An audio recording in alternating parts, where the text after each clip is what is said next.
Good evening, everyone. Good evening. Can you hear me? Yes. Thank you. Today is September 24th. It's 6:01, and this is a meeting of the Planning Advisory Board. We'll call the meeting to order. At this time, I'll do a roll call. Lawrence Blevins. Present. Edward Evans. Present. Michael Petro. Present. Van Mason. Present. Elizabeth Rossford. Not present. And myself, Gus Curtis. With five members present, we have a quorum. I'd like a motion to approve the agenda. Move to approve the agenda. And second? Second. All in favor? Aye. Any nays? Motion is approved. And another motion to approve the meeting notes from September 10th. Motion to approve the meeting notes. And second? Second. All in favor? Aye. Any nays? The minutes are approved. If you haven't already, please mute your phones or silence your phones. Tonight's agenda will start with a brief overview from the Office of Planning and Zoning staff before we hear from the public. The Planning Advisory Board received a longer, much in-depth briefing on Region 6 plan on September the 7th. And the recording of that meeting is available on the Region 6 website.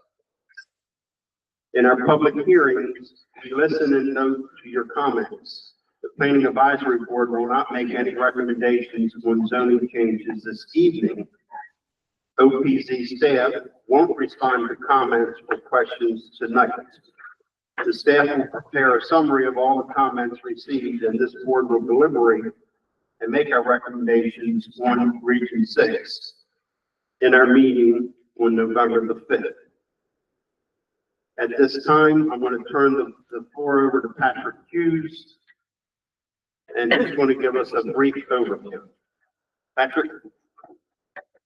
Thank you. Can you hear me, or do I need to hold this to my mouth? We can hear you. We can hear you. Okay. Very good. Good evening. Thanks everybody for coming out and joining us tonight. My name is Patrick Hughes. As Gus said, I'm the senior planner and kind of the project manager of the Region 6 planning effort. During this process, the Office of Planning and Zoning, we worked closely with a county executive and county council appointed stakeholder advisory committee.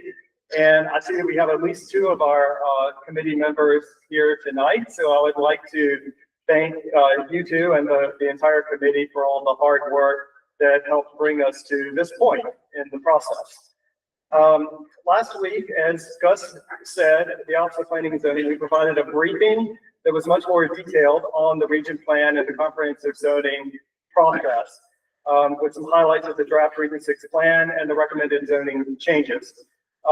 We did a lot of talking that evening, so tonight is really the night where we want to hear from you all and get your input on the draft plan, the draft zoning that is out for review now. That presentation, as he said, was recorded and it is posted to the Region 6 website. And tonight I'm just going to provide a brief overview of some of the next steps in this process and a timeline for the process. So next slide, please. As I said last week, there was a more in-depth presentation. Tonight, I'm just going to kind of set the context a little bit. This is going to be much briefer in case some of you were not able to join us last week or have not had a chance to watch the recording. But the draft plan and the recommended zoning, they work together to set up a policy environment that reinforces Plan 2040's policy framework, with Region 6 as being a predominantly rural and low-density part of the county. The recommendations support the preservation of natural areas and environmental features. There are highlights for roadway improvements, bicycle and pedestrian infrastructure, including the completion of the South Shore Trail. The plan provides a vision for the small and existing community hubs that are dotted throughout the region, and the plan includes support for the implementation of the Crownsville Hospital Memorial Park Master Plan that was released earlier this year. In terms of zoning, there are relatively few changes. Most align the zoning with the planned land use that was adopted with Plan 2040, the countywide general development plan. There are also changes to the Crownsville Hospital site to support that master plan's vision. There's applying open space zoning to park areas, aligning properties in the rural town center with town center zoning, support for the reuse of historic buildings at Waterworks Park, and maintaining low intensity commercial zoning in the existing community hubs. I would note that the comprehensive zoning process that we have undertaken, it really is only related to updating some of the zoning categories that are applied to different properties within the region. There aren't any updates within this planning effort to regulations that are in the zoning code through the comprehensive zoning process. So I do want to make that distinction. Next slide, please.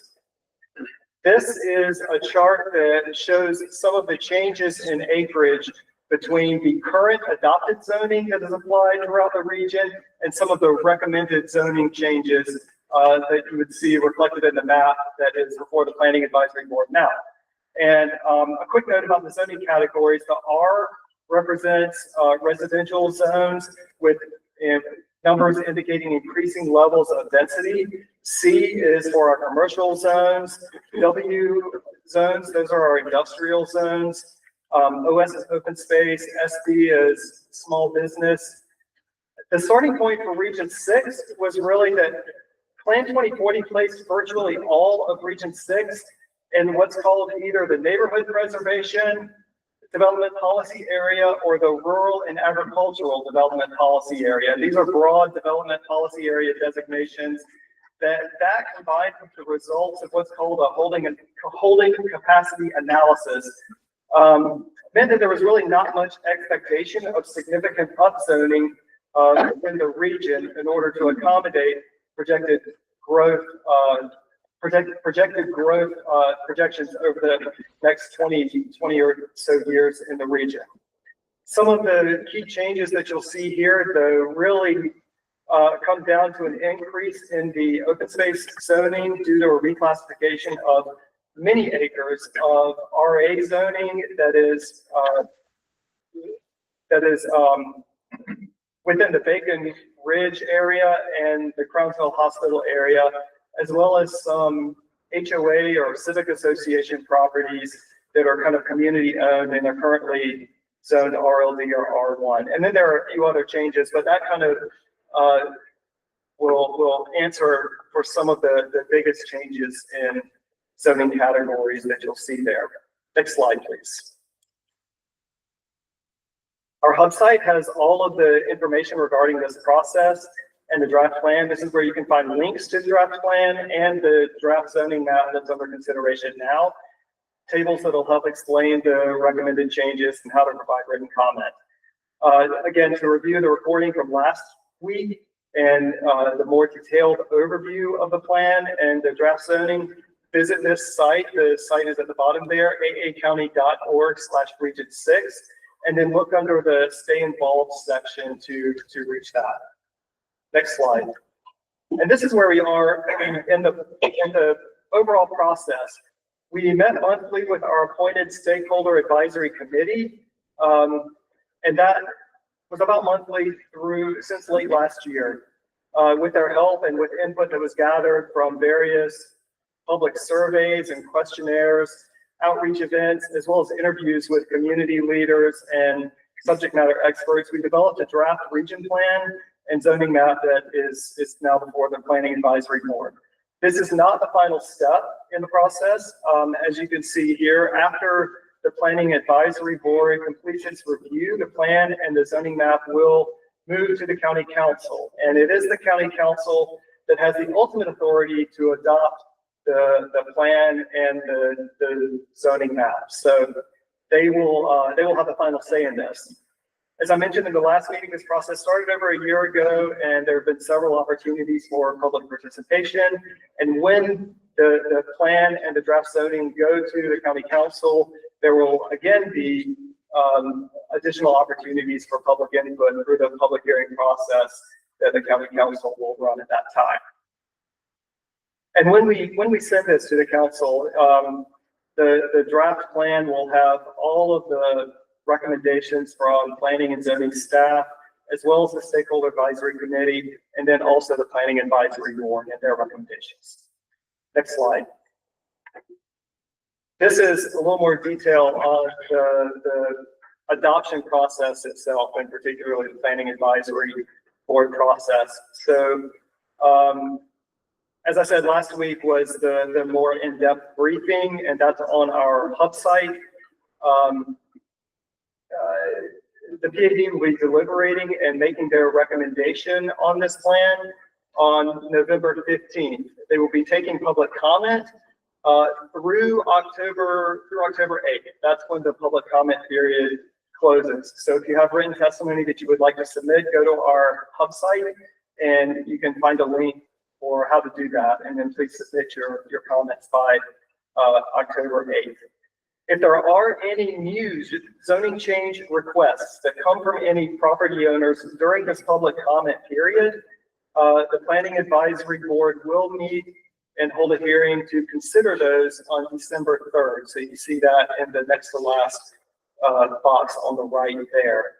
And then, of course, as I said, the draft plan and the draft zoning map will move to the county council for their review and consideration. And again, it will be the county council that has the final say on what gets adopted in terms of the final plan and the final zoning recommendations. At each stage of this process too, I'll point out that the libraries in Annapolis and also in Crofton will have a draft of the plan, and they'll have access to the online mapping tools for anybody who doesn't have computer access at home. You can go to either of those libraries and take a look there. And that is all that I had tonight. At this point, I can turn it over back to Chairman Kurtz to begin the public hearing. Thank you, Patrick. So this time, the Planning Advisory Board now will open the public hearing part of this meeting. Every speaker will be afforded 2 minutes per property. When you're called to speak, please come forward and provide your name and the change number, the zoning number, if you know it, if not the street address.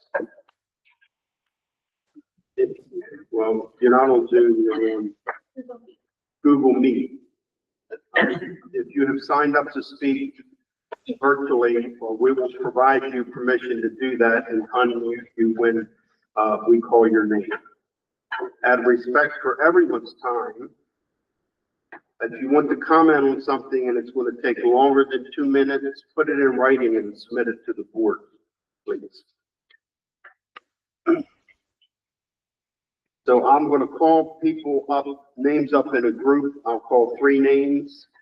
And then when those 3 people get done speaking, I'll call 3 more. One person come up at a time, and you can go right over there to the lectern, and that way you'll be able to be heard, and you'll also be on the videos. So we're going to get started with Victoria Walsh, Libby Shroka, and Mary Beth Love.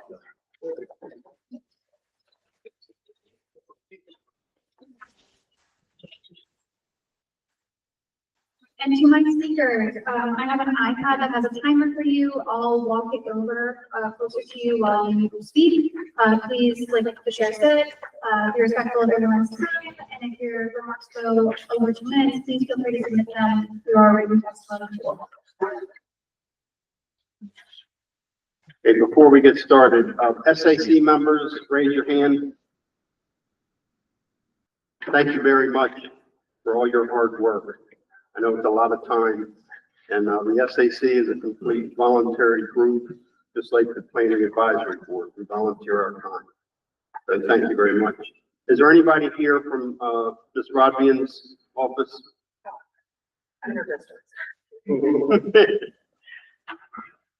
Okay, thank you. You have the board. All right, I'm speaking today on behalf of as a resident and a farmer in this area. My address is 1017 Hansel Drive, Millersville, Maryland.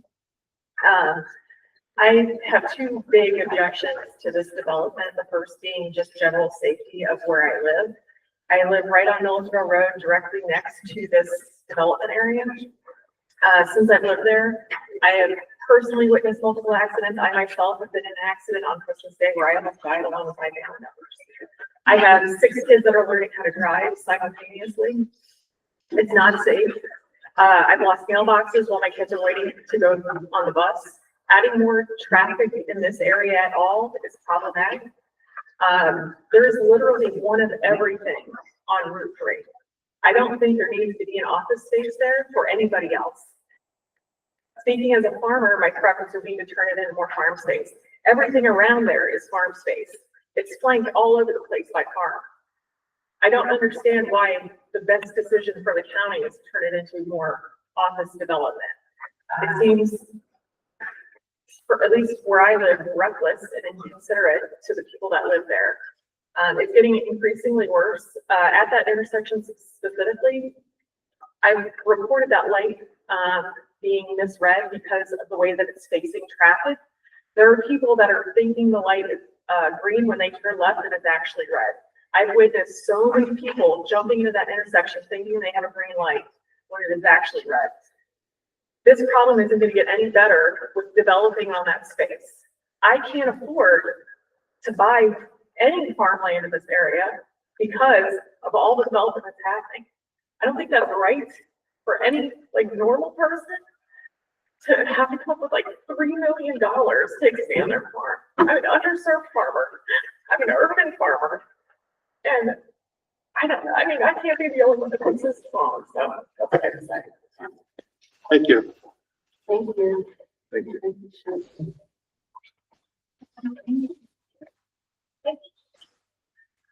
Good evening. Parcel CZR6MRV0003A and B. My name is Elizabeth Soroka. I reside at 1022 Arundel Station Road, Millersville. I oppose the upzoning of these parcels. The draft plan for this area is designed as a multimodal crossroad hub, which will include trail-oriented amenities with mixed-use development. The idea of a multimodal hub sounds great, but there is no way OPZ can enforce this vision. It is merely a vision, a proposal, not regulatory. Once upzoned, any C2 permitted development is possible. The parcel owner has already pushed a strip mall that is strongly opposed by local communities. Much of the intersection is already committed to highway users, gas stations and car repair, not residents, not pedestrians, or cyclists. While this is a proposed link between regions 5 and 6, there is no coordination between the two regions and no NCH development proposals for the west side of the intersection. No land should be upzoned to support this hypothetical vision.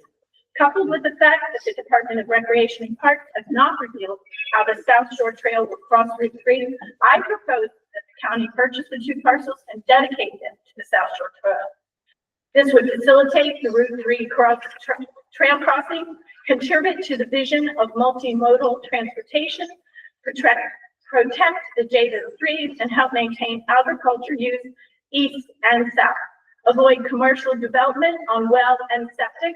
Add to a great recreation area already being established. Maintain and support the historic and cultural nature of the area. Preserve the historic rear house. Contribute to the green canopy by plantings and landscape. This is a gateway to a greater historic area in Region 6. Please preserve this area. Do not destroy it. Thank you.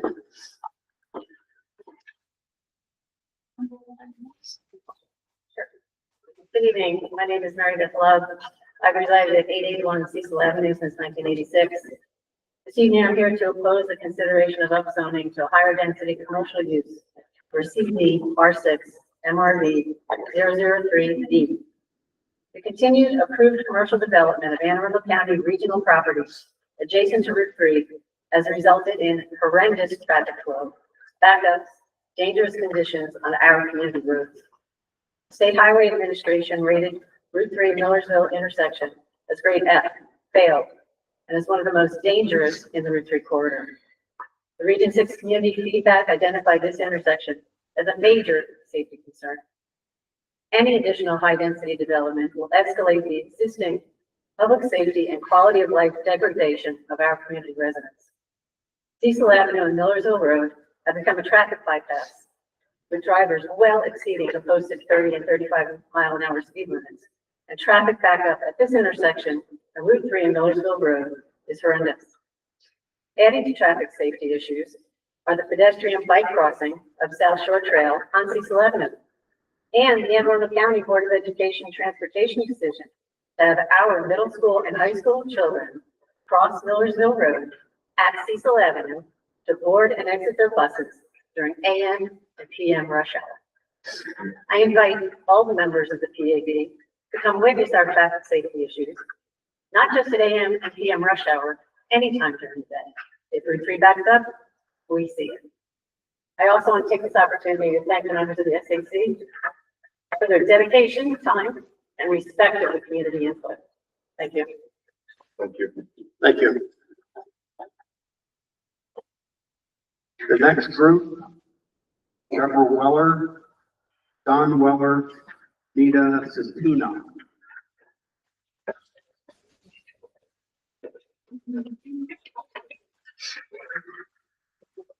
My name is Deborah Weller. I'm representing the Old Millersville Neighborhood Association.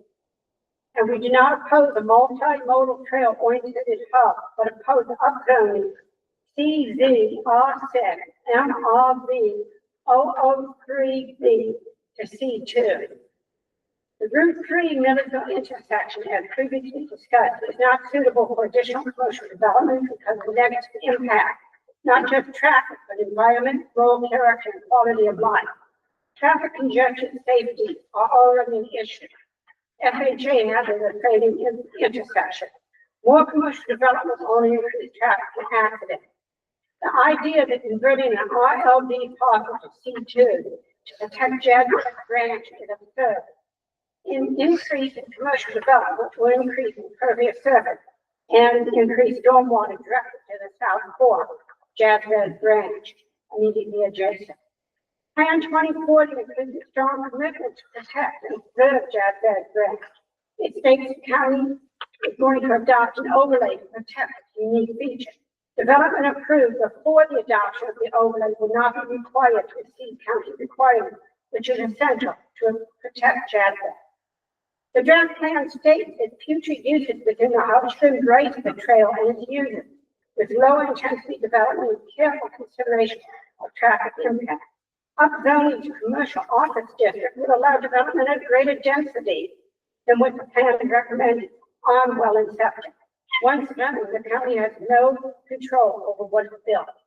These changes are not consistent with the 2040 plan, adjacent land uses, FAC suggestions, the Region 6 own goal to maintain rural character, community comment for the county's own decision.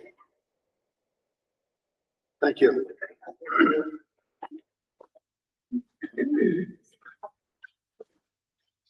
Hi, I'm Don Weller. I live in Old Millersville, and I'm speaking on parcel CZR6MRB 0003B. Upzoning this parcel from RLD to C2 will enable commercial development that will draw new traffic to a congested and unsafe intersection. It will also enable more impervious surface very close to a Jabez Branch tributary.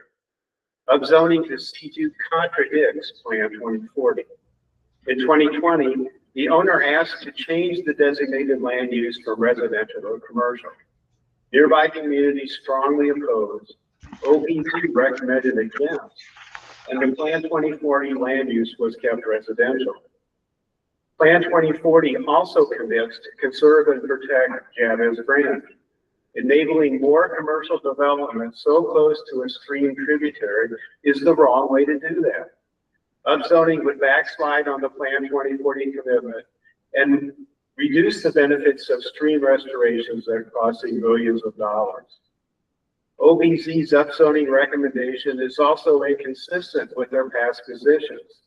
In 2011, OPZ opposed upzoning the adjacent corner parcel from ROC to commercial, but the council upzoned it anyway. In 2021, the owner requested a variance to use the parcel for commercial purposes, despite its RLD zoning. The community OPZ again opposed, and the variance was denied. OPZ's current upzoning recommendation contradicts the Plan 2040 land use, the current actual land use, a variance denial, past OPZ decision, the Plan 2040 commitment to protect Javits Branch, and repeated rounds of overwhelming public opposition to commercial use. That opposition remains strong through 3 rounds of public input during the Region 6 process. I urge you to support Plan 2040 and respect the Region 6 process by following the SAC recommendation to retain RLD zoning. Thank you. Thank you. One question, Mrs. Weller. Yeah. You said a group when you started, what? Oh, the old Millersville Neighborhood Association. Okay, thank you.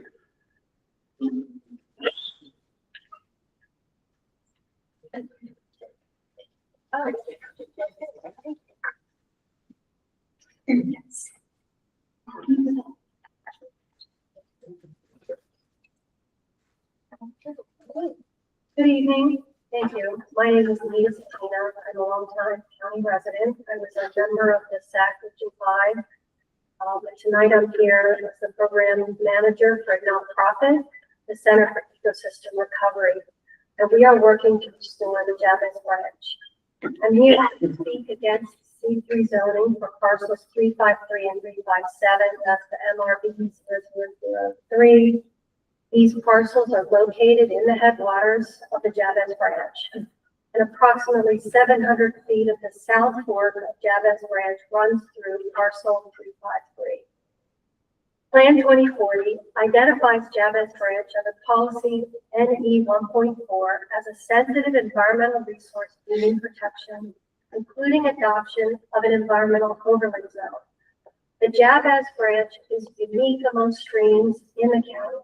It is a Use 3 cold water stream, one of the most imperiled waterway classes in the state of Maryland. It supported naturally reproducing brook trout, the only such population in Maryland's Atlantic coastal plain here in Anne Arundel County. A 2007 county study of the Javits Branch by the Bureau of Engineering recommended capping and reducing impervious surface levels watershed-wide, including all reaches and intermittent drainages, as essential to protect the brook trout population. In conclusion, the current and proposed commercial zoning of these parcels in the headwaters of the Javits contradicts Plan 2040, Policy NE 1.4, and the county's own scientific recommendations to protect the Javits Branch watershed. We respectfully ask the Planning Advisory Board to reject C3 commercial zoning for these parcels and for the county to work with the landowner to acquire these parcels to conserve and restore the Javits Branch. Thank you. Thank you. Okay, next group. Scott Blackketter, Kyra Weekly. Kyra, Mrs. Weekly, you're speaking on 2. Okay. First, Scott. Scott is on. Scott, I'm glad you were able to join us today. I see you're able to unmute. Can you say hello to us? Yes, hi, this is Scott. Can you hear me? I can hear you. So once I go ahead and get near the timer, you'll have 2 minutes to give your testimony. If you need over 2 minutes, I highly encourage you to submit through our written portal. Are you ready? Yeah, very good. All right, your 2 minutes start now. Yeah, hi, hello. Thank you everyone for being here and all your hard work and for hearing from the public tonight. My name is Scott Blackketter and I've lived in Millersville for nearly 30 years. I'm here in opposition of the upzoning of the properties at the intersection of Millersville Road and Route 3, parcels 353 and 357. I agree with the other speakers that this upzoning would lower our quality of life because of the inevitable issues with traffic safety, and stormwater. But there's a great opportunity here for the county to listen to its own advice and prioritize long-term quality of life by obtaining the properties and making them green space and part of the South Shore Trail. I'll read from the Region 6 plan itself from page 47. The South Shore Trail will extend northward from its current terminus on Millersville Road, and careful planning and investment in a safe route across Maryland 3 will be critical. Future uses within this hub should embrace the trail and its users with lower intensity development and careful consideration of potential traffic impacts. Additionally, the area is within the environmentally sensitive Jabez Branch watershed, and any development or redevelopment must prioritize enhanced stormwater mitigation activities, restoration best practices, and other environmentally sensitive features. These concerns could all be addressed if the properties were part of the South Shore Trail. And from page 22 of the Region 6 plan, future development within the Region 6 portion of Millersville should maintain the area's rural, residential, and open character, prioritizing forest retention and protection of green space. Upzoning to commercial from residential is not consistent with this. So I ask you to follow the Region 6 plan and prioritize our long-term quality of life rather than commercial profits. Thank you very much. Thank you very much.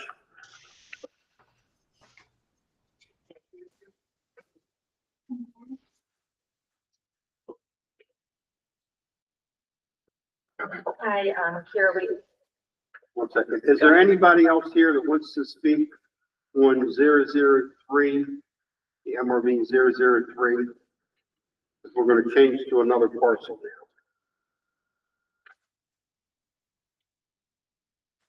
Okay, thank you. Good evening, I'm Kira Wheatley. I'm here on behalf of Sunny Home Farm LLC, which owns two parcels of real property identified as parcels 83 and 96 of tax map 44. They're the subject of application number CZR6 CRB0013. These two parcels consist of about 100 acres situated east of Crownsville Road, and they are currently zoned RA. However, these parcels present the county with an opportunity to slightly upzone to allow for residential subdivisions that would address the housing needs of the county, but also while maintaining a rural neighborhood. Therefore, Sunny Hill Farm is requesting the parcels be rezoned to R1. The RA zoning district only allows for 1 unit per 20 acres, which makes it difficult to expand housing opportunities outside of the city and immediate suburbs. R1 zoning would allow for low density, single family detached residential development a short distance outside of the city of Annapolis. R1 zoning is still considered low density housing, which will remain consistent with the current land use designation of the property. Low density housing addresses the housing needs while also preventing overdevelopment and commercial development that would likely affect the overall character of the neighborhood. The goals of Plan 2040 acknowledge that there may be a need for upzoning in certain neighborhoods, provided that such upzoning is limited and is done to address the housing needs, which remains a top priority of this rezoning process. The parcels would afford the opportunity to facilitate those goals of moderate changes that address the needs of the community without changing the overall nature of the area. These parcels, as they currently exist, are cleared and unforested already. They're utilized for the parking of the Maryland Renaissance Festival, which operates at a site adjacent to the properties.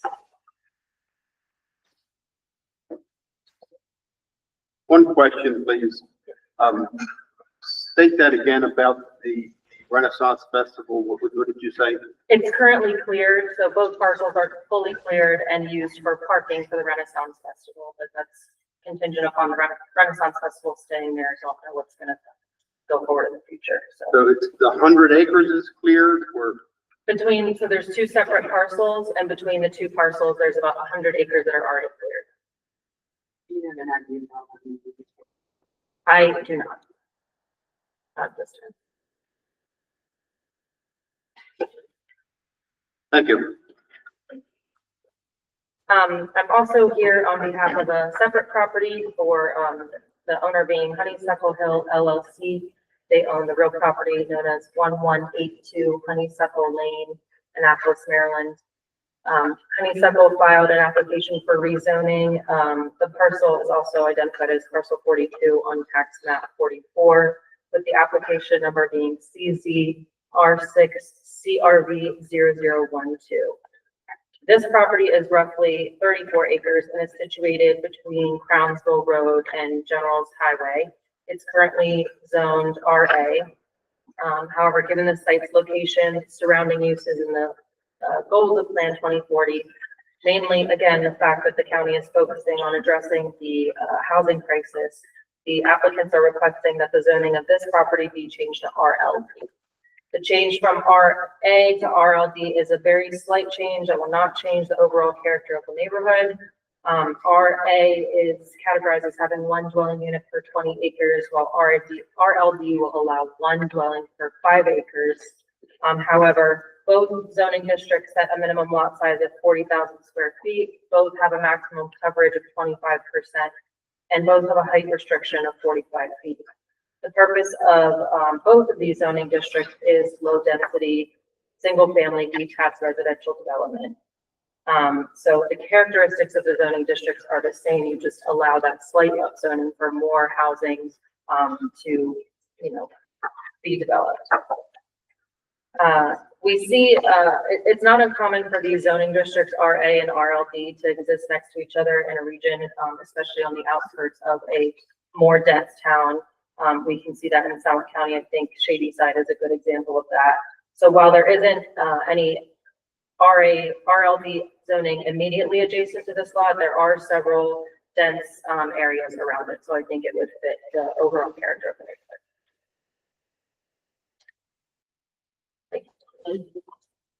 Thank you. Okay, the next group, Chip Swata, Ryan Smith, and Holly Tompkins.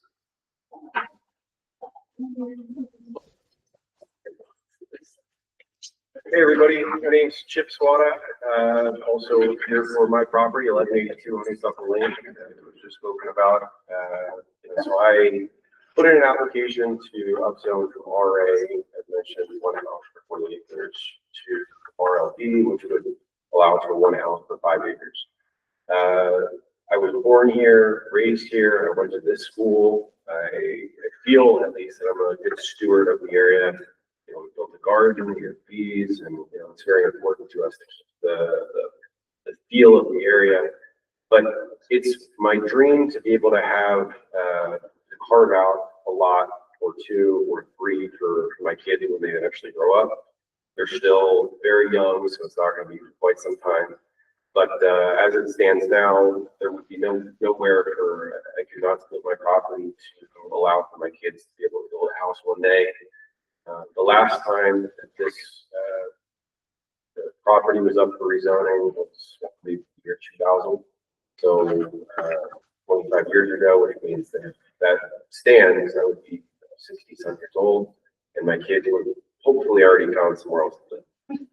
So I hope I don't miss that opportunity. I would love to be able to keep them local, keep them to be good stewards of the land, and I appreciate the consideration. So thank you guys. Is this property your home address? It is. It's in an LLC because it was for a family transfer. But just to be clear, I am not a developer. No plans to be a developer, and I don't want to develop.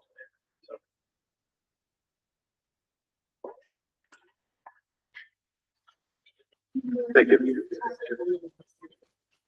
Good evening, Ryan Smith, owner of Homestead Beach of 1241 General Highway.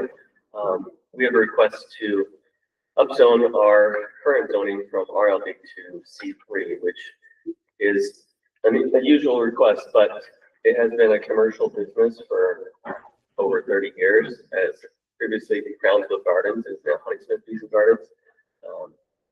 Our intention is not to commercialize it.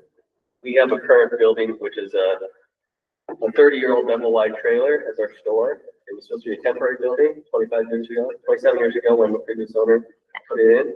And our desire is to put in an actual building where we can have the facilities for larger education spaces. We have continual requests from school groups, retirement communities to bring people to learn about these and to learn about the garden center and everything. But we have a very small space and we need to be able to put in a larger building. And with the current zoning, we won't be able to do that. We, as one of the largest beekeeping companies in the state of Maryland, and one of the only beekeeping stores in central Maryland, we have a lot of resources that we need. We need a honey extraction room to extract from our peak season 1,000 hives that we bring in honey. We need to process wax that we process, and we need a larger retail space to provide opportunities for the community to come in. Ever since we purchased the store, that has been our goal, is to make it a place we want to come and be a part of it. And we've seen that. And we just want to be in compliance with the current zoning. And we're a commercial business in a residential low density. The Department of Taxation actually sent a representative a couple weeks ago and asked, why are we taxed as residential when we're clearly commercial? So we just want to clear it up and make any changes. One question, please. Yes. How long have you operated a business there? I purchased the business from Delia 2 years ago now, but it was Crownsville Gardens for 26 years previous, and she had a Free State Bees as a bee company there too, out of the same location. So I purchased both and put it. Did the prior owner acquire non-conforming use permits? Yes, there is currently one that we have for the garden center, because the garden centers aren't in that category. So we have that. But we know that when we submit a plan to put in an actual commercial building,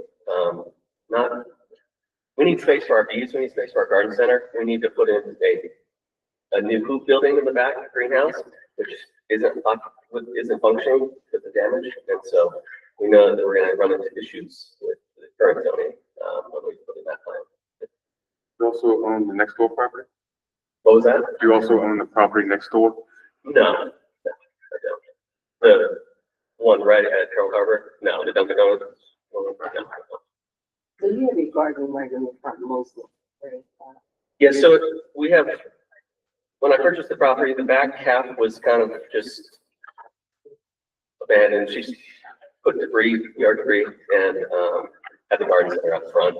So we have the garden center up front, and I hauled out the debris and cleaned up the back to I have 70 beehives back there as my kind of one of my main queen room yards for beekeeping. So I don't want to change it. I want the space to stay for agriculture and for the community, but I just need the facilities to do it. Right now, we're out of our house. We're out several different locations, space, and we don't have the storage to store all of our hives during winter time when they're not, stuff like that. So we tried it. But yeah, we won't be able to have outdoor storage and the current building to store all of our equipment and things like that. So. Thank you.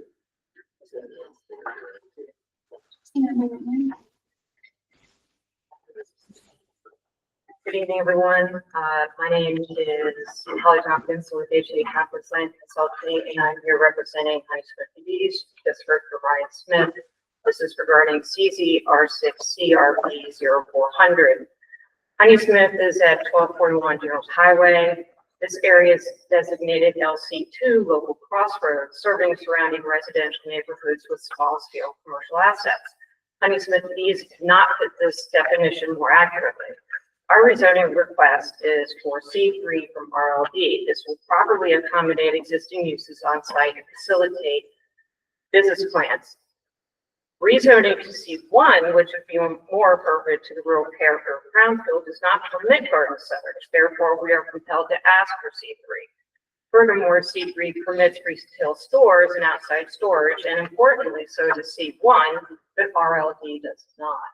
The current zone is not consistent with the county's own existing land use designation in 2017, identifying this property as retail commercial.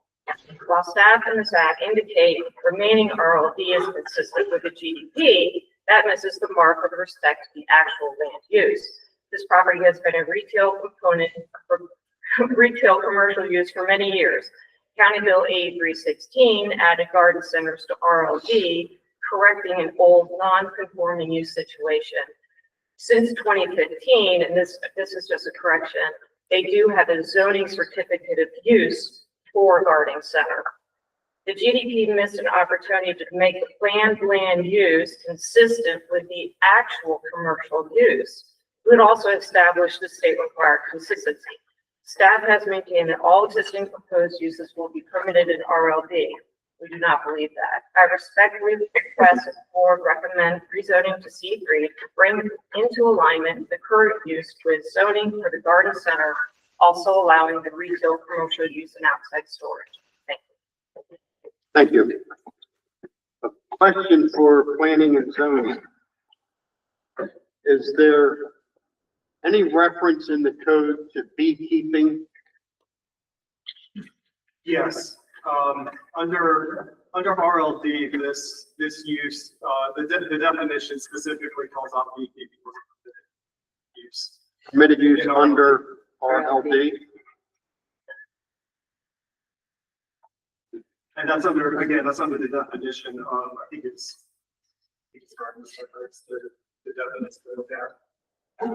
I can get into that a little bit more at the next. Yeah, let's look into that. Thank you.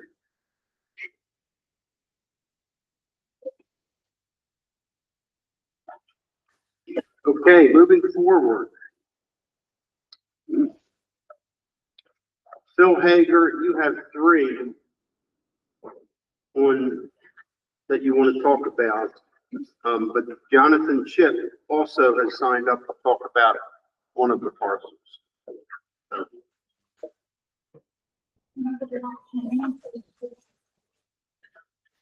Why don't you do the 1222 General's Highway first?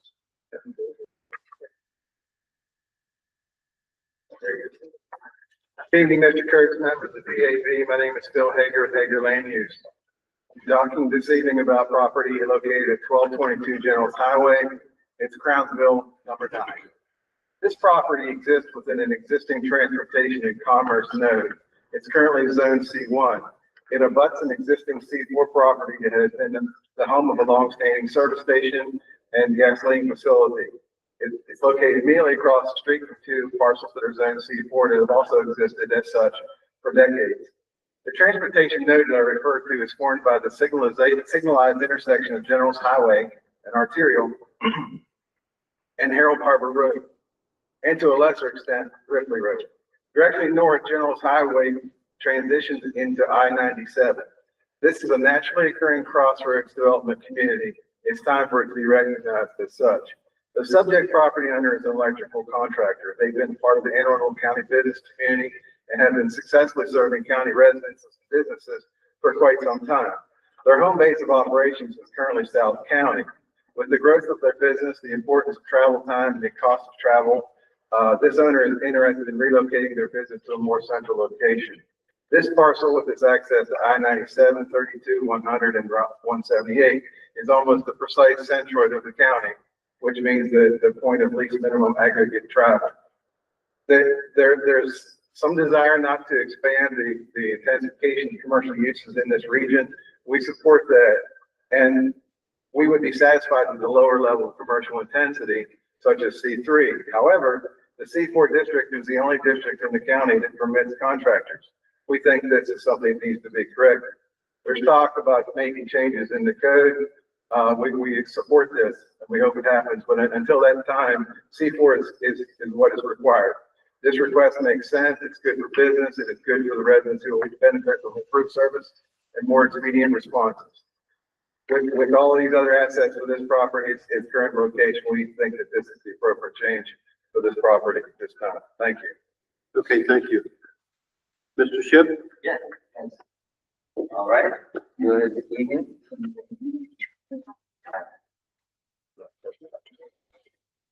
All right, good evening, everyone, PAB members. Appreciate your time and effort. I know that you guys are all volunteers, so greatly appreciate it. My name is J.B. Schiff. I'm the owner of Day One Schiff Electric. Hopefully you know the fans driving around and they're being very pleasurable to you and you're waving and the guys are waving back. If not, please let me know. Yeah, so just as Mr. Hager had mentioned, we currently own that property at 1222 General behind the not so great looking gas station. Not a correct gas station any longer. So currently zoned C1. We had a strong desire to relocate our office there, you know, because of its central location. Easy to get on the 97 and easy to go south to Annapolis. Almost all of our company are residents that reside in Anne Arundel County. And so, you know, actually getting to our office, you know, to and fro would be a lot easier if we're obviously centrally located. And just as Mr. Hager mentioned previously, we don't, you know, we wish didn't have to ask for C4, but unfortunately, because of the current zoning, regulations, we're kind of forced to request C4 because of how we're zoned currently, you know, with the zoning requirements. So, as I mentioned previously, we'd be happy to C3. I would even be happy to C1 if we were permitted to use our business as such. You know, but our request is that we can use it for, you know, electrical contracting business, and that we serve all of Anne Arundel County. We have been. So, I appreciate the consideration and thank you for even giving us the opportunity. That's not a gas station anymore? No, it's actually, they actually just work on cars now. Yeah, so it looks like a gas station. It does appear to be a gas station. There's a gas station across the street, right? Yes, there's a gas station across the street, and I'm not sure if it's functional either. It doesn't look so great. You know, so, yeah, I wish that area would get cleaned up. We actually, you know, talked to the other landowners. I don't know if you guys are aware, but they're also building a park right next door. I'm sure you are.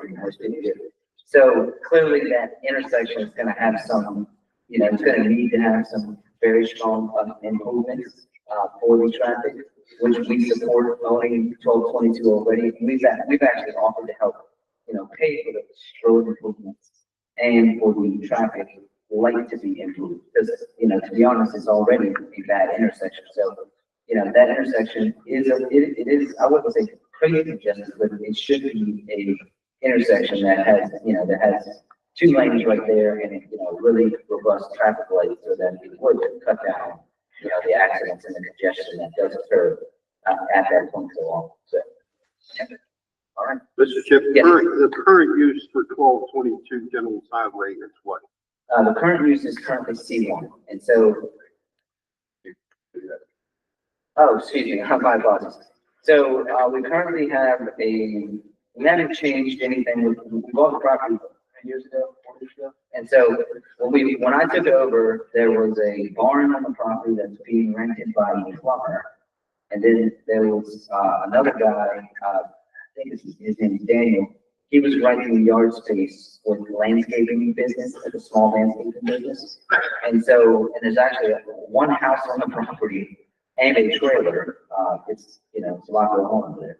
And so we didn't want to disrupt anything that was going on when we purchased it. So we left all these people there. So they're all still operating as they were. It's pretty much been about 10 years since all of the people that have been there have been there. So it's kind of like a hodgepodge. I don't love the way it looks. And so that's why, you know, I want to, you know, get it, you know, request the zone, get it changed and, you know, really make it look clean, you know, and, you know, just have a professional looking office. You know, we go in and out, you know, we don't have a whole lot of traffic. We essentially, you know, the guys really don't come to the office too often. To be honest, I don't really want them. We mostly have an office space where, you know, the office can work. Behind us is BGT transmission lines, directly behind us. So there's a really strong, robust barrier between us and the you know, the density of residential houses behind us. And then honestly, to the north of us will be the new park that is obviously going to be constructed here in 2026. And then to the south of us is another business who's C1 currently, and they operate as I think he's operating as a C4 business in a C1 location, you know, but, you know, he's also, I believe he's also requesting that his zoning be changed so that, you know, he can, use that property appropriately, so. His property is a C1 as well, and so, so the C4 property that is the gas station or used to be gas station is completely surrounded by C1, and then across the street it's a C4, and then and, you know, I've heard about the Dunkin' Donuts that's going to be, you know, I'm pretty confident it's going in there at the, you know, intersection, that same intersection, so. You know, no matter whether we get approved or not, I mean, I think we can all agree as a community that that intersection and that roadway needs to be, you know, really handled properly, and that traffic is to funnel, you know, properly as well. So, thank you again. Appreciate everyone's time. Yeah, have a good night. God bless. Thank you. Thank you.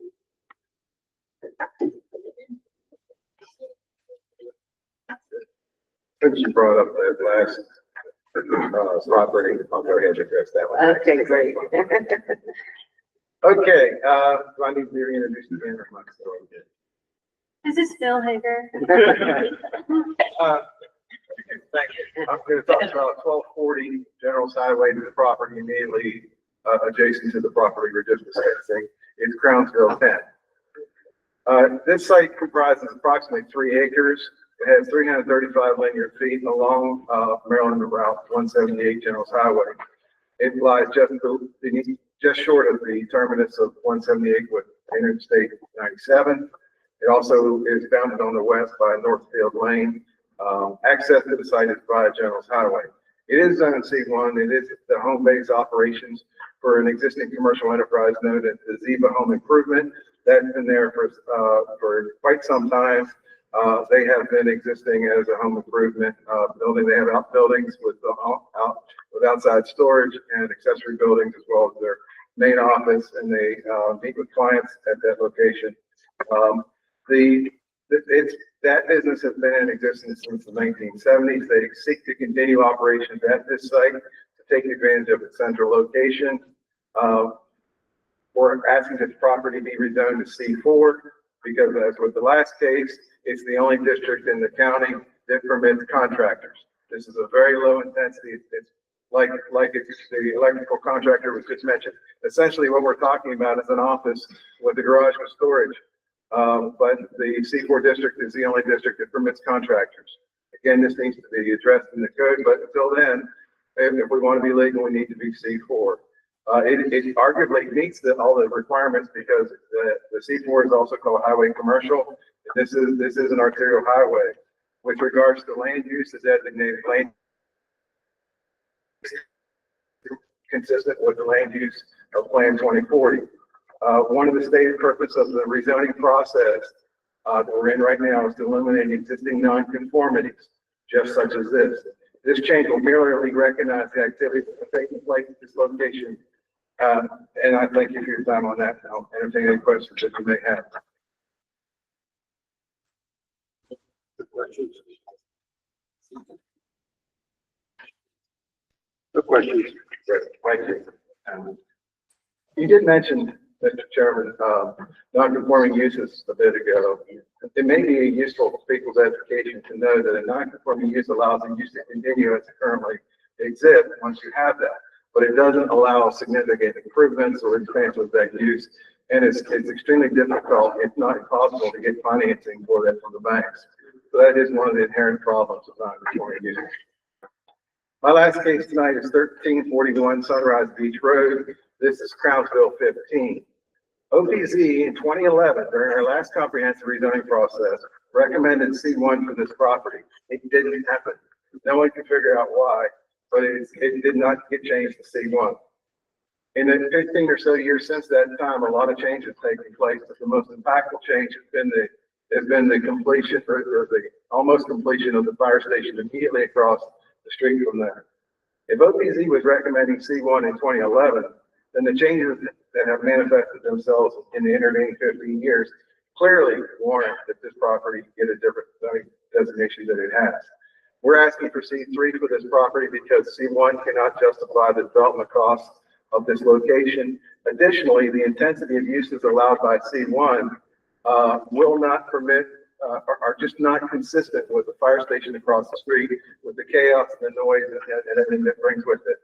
If we stay with the OPZ recommendation of C1, the following uses would be permitted but would not be practical: adult daycare, animal hospitals, banks, childcare, libraries, museums, community centers, cultural centers, galleries, dog daycare, et cetera, et cetera. These are uses that would be permitted but would not be practical due to the noise and chaos of the fire station. If we were to go with C3, which is general commercial, that would allow appliance sales and service, vehicle detailing, auto parts and services, carpet and flooring, car washes, commercial recreation facilities, dry cleaning, furniture, garden centers, building supply, etc. These are still uses that are targeted to the local populace and still target the people of the area. In other words, not like a destination use like a department store, but it would be consistent with what the SAC is asking for in terms of trying to keep things local and not changing dramatically the landscape of the area. But it would give this poor guy who's done nothing wrong of his own accord, but is now being discriminated against because he has owned property across the street from where the county developed a new fire hall. Please make him whole, give him C3.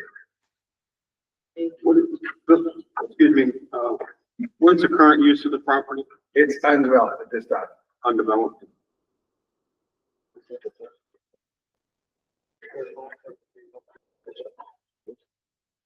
Thank you. Thank you. So with that, the list I have here, we're finished with. Is there anybody else that would like to speak? Anyone?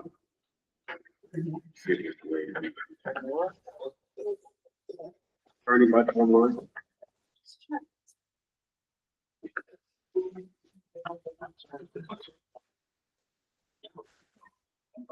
If there's anyone online who's interested in providing testimony, you can use the raise hand feature. Yeah, just give a minute for that. We have just need one more question. Well, you can go, I mean, this is not.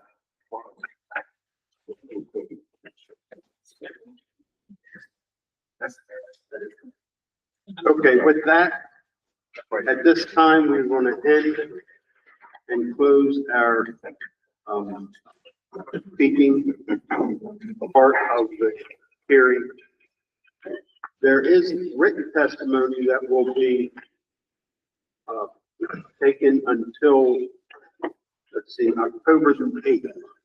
So if you're thinking tonight that you maybe wanted to speak, but you didn't, but you want us to be heard, write to us. And we're more than happy to read your testimony when you send it in. Yes, something up on the screen. Yeah, so up on the screen right now, we have a link to the hub site. Remember, if you were coming out tonight because you're interested in getting more information on what's in the plan or what was applied for, what's recommended in terms of zoning changes, you can get there through the hub site link and then click on the Stay Involved tab at the top, which will take you down to the September 17th meeting date. So you can watch that recording. In a couple of weeks, we'll have the meeting minutes from that posted. The Planning Advisory Board is also accepting written testimony through 11:59 p.m. on October 8th. Once again, the link to do that is on our website. And if you have any questions about anything tonight, there's the Region 6 email account and the number for staff. Okay, thank you. With that, we have some administrative stuff we're going to do with P&Z, and that's it. And thank you, everyone, for your time.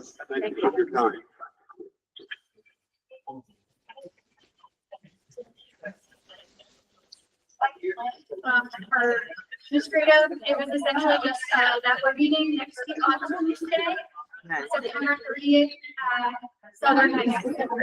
That was it. Southern High School. With that, Sir? I make a motion to adjourn. Second. All in favor? Aye. Nay? Motion carries. Motion carried. Aye.